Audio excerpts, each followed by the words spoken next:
There's a difference between doing something once and doing something until it becomes a habit. After reflecting on what care is and how it adapts without losing its integrity, I notice the parallels between that and life. Care, when repeated gently and consistently, stops feeling like effort. It becomes a natural part of your routine. It becomes a habit.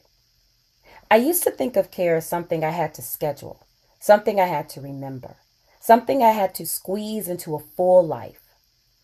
But lately, I've noticed that the more I am alert, aware, and attuned to my needs, the more it becomes habitual to address them, the more natural it feels. Moisturizing my hair after a workout, massaging my scalp slowly instead of rushing, drinking water before coffee, taking a breath before responding. These aren't grand gestures. They aren't things marked on a calendar. They're small returns that are now habitual. And that is all the difference. When care becomes a habit, it stops being reactive. It stops being planned. It becomes regulating. It steadies you. It's there when you don't even notice that it's there. It teaches your body that you will come back, that you will listen, that you will not abandon it when things get busy. That is an integral part of who you are. And that consistency builds trust. I've noticed that the more consistent I am with small acts of care, the less dramatic the bigger decisions feel. Because I'm no longer starting from depletion, I'm starting from steadiness.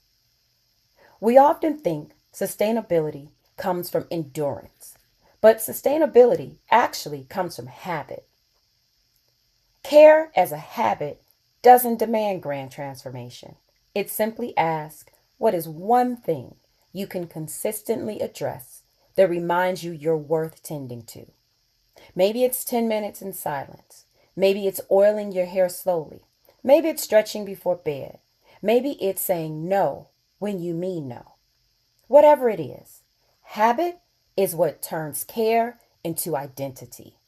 And when care becomes part of who you are, you stop negotiating whether you deserve it and whether there's time for it. You simply practice it. This is true for educators. This is true for leaders. This is true for women who carry responsibility. So I'll leave you with this. What would shift in your life if care stopped being occasional and started being habitual? This is Rooted in Care, where wisdom meets care.